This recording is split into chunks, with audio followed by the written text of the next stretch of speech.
All right, this is your man coming, Sir-Earl coming at you again.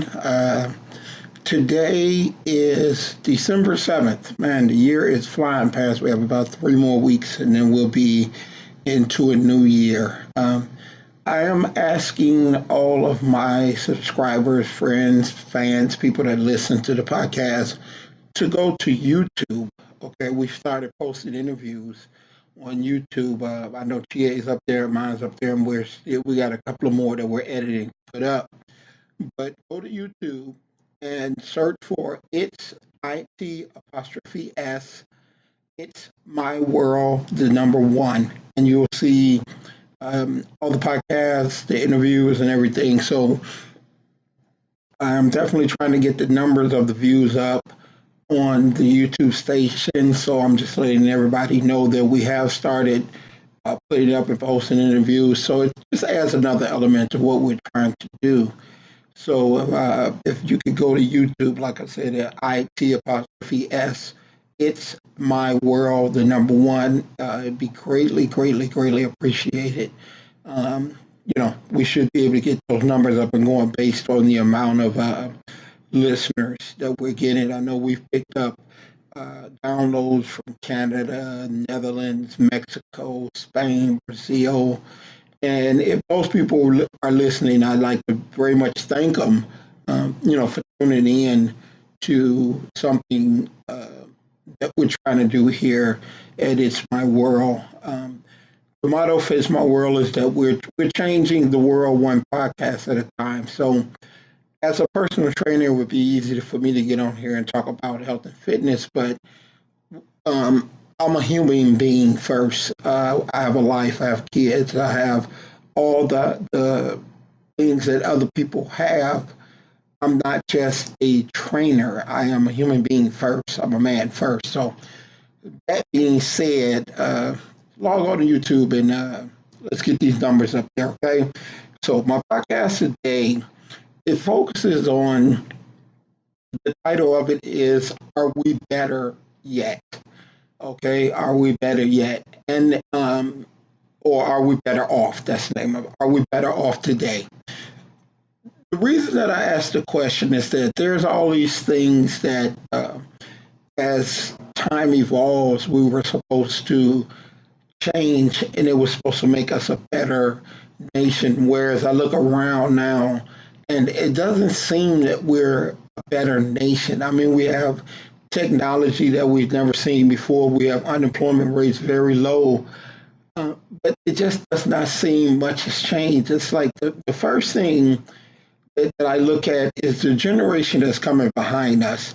And I've always felt, I have kids too, and we always say we want our kids to do better than what we did. Um, I think a lot of people, what they're doing is that they believe uh, providing them with material things that we didn't have. They're providing the material things, but yet they're missing the basics, mainly respect and things like that. I mean, most kids. I'm not talking about all. Most kids they don't respect anything. Um, they curse at teachers. They hit teachers back. You go in these schools. You got to walk through metal detectors, and they just talk in a way to people that we would have just never dreamed about talking to an adult or anybody of authority figure. They don't respect teachers. They don't respect police. They don't respect um, adults. And it's not. I ask myself, are we better off by giving them time out instead of putting that leather belt on their ass like our parents did for us? I think our parents, at the time, we would look at our parents and think, oh, they are crazy.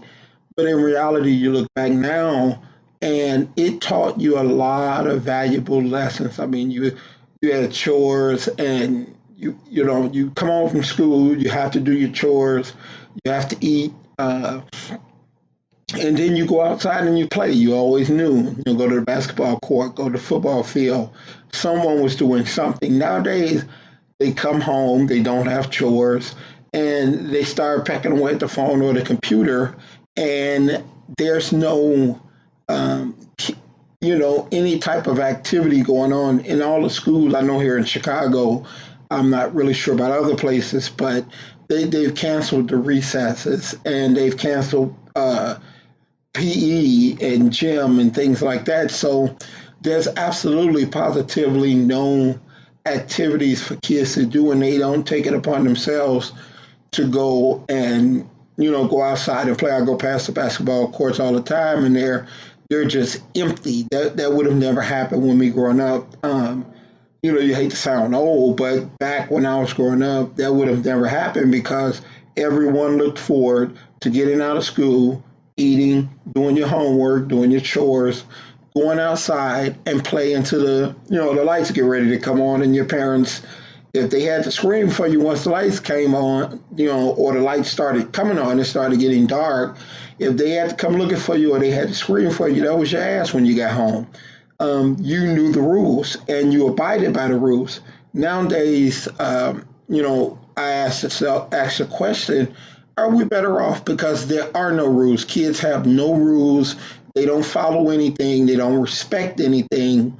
And I think part of the problem is that we give them so much freedom and so much liberation, and they just really, I believe at a certain age, your life goes through stages, and at a certain age, you should have that independence and you should have that. But, they're giving it to these kids at 7, 8, 9 years old. They've got phones. If you call a parent, I have a lot of clients that are teachers and principals and things like that.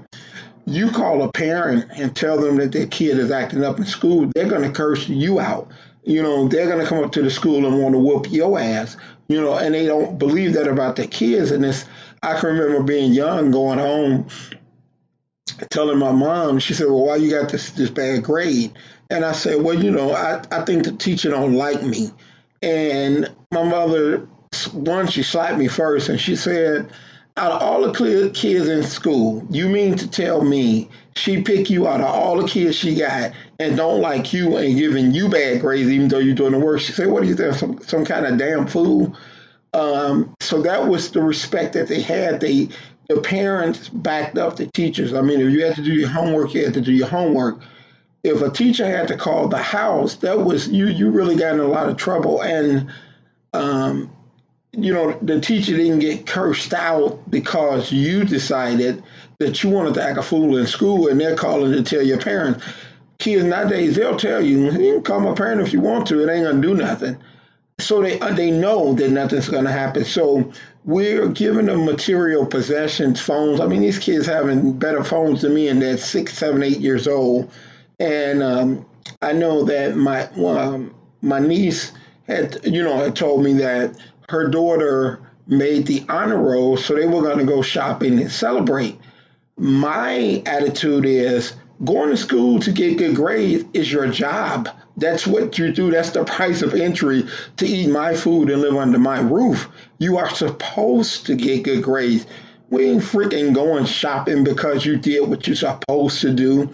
And that's why they come to jobs and they expect to get more and be treated better based on them. Just hey, look, I'm here. You should be honored that I'm here. I should get more money. And it just doesn't work that way. You get paid for what you do. You knew when you went in there what you were getting paid. But kids nowadays, they don't have that correlation between hard work and working your way up. They start out, they're lazy, they haven't done anything, and they want to start out the CEO position right out the gate. So, and as I said before, I'm not stating this about all kids. It's a lot of them, no. Um, and I just think we're no better off. I mean, it's like we we looked at bending our ways to appease jobs, whereas jobs now they have learned that they can fire the half of the staff and make you do double the work because that's what they can do. They have that right. They've understood. I don't have to treat you well. I mean, I can remember a time where we worked. You had free health care. you had free dentists, you had all these great benefits that does not exist anymore. I can remember at a time that when you got out of high school, you had choices. You could go to the factory, GM factory, Ford factory. I mean, you could make cars. You could work at the post office. You could work at the steel mill. You could work at the railroad, and you could come out of school with a high school diploma, and you could go to a job. Whereas you can make a great living for you and your family based off that job, just like everybody does. And now you've got to go to college, you've got to get the degrees. And if someone wants to attend college, I'm not against it. I mean, do what you do. Like my stepson who goes to Northwestern, I could imagine him not being in school. That's his thing. But I think where parents run into the problem at is that maybe your child should be taking a trade where you're making him study. Maybe instead of taking a trade, maybe the service is better for him, but you're making him go through what you didn't do. Okay, I didn't finish school, so you are going to finish school because it's going to make you happy. How the fuck do you know? You know what I mean? I went to trade school. I studied to be a mechanic, and I hated it every day of my life. But I was recommended every day that I expressed how much I hated doing it, that you should remain doing this because it is a steady job that pays and you can make a good living.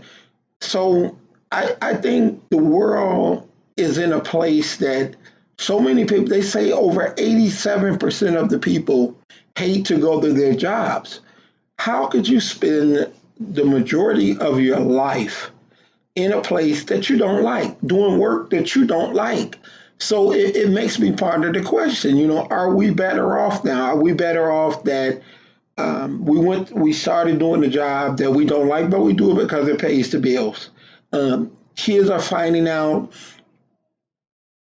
that now they're going to college, they're getting out of college, they can't get jobs in the field that they went to college for. I know people that have graduated degrees with degrees that they got to work at Walmart, because it's the only job that's open that they can get.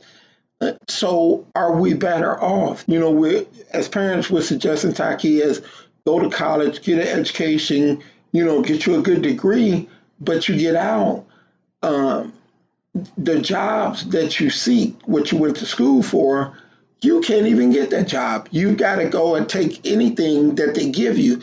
So you wind up working at a place that you don't like. Maybe that's why so many people are unhappy. You went and you got a degree in psychology, engineering, but you're flipping burgers at Burger King because you had to get something because the debt that you accumulated while getting this degree, you got to pay that back. You know what I mean? That student loan is unforgivable, and they will start to garnish or repo the things that you have to pay it. So once again, I ask the question, you know, from 15, 20, 30 years ago, are we any better off? They're telling us we are. I don't see it.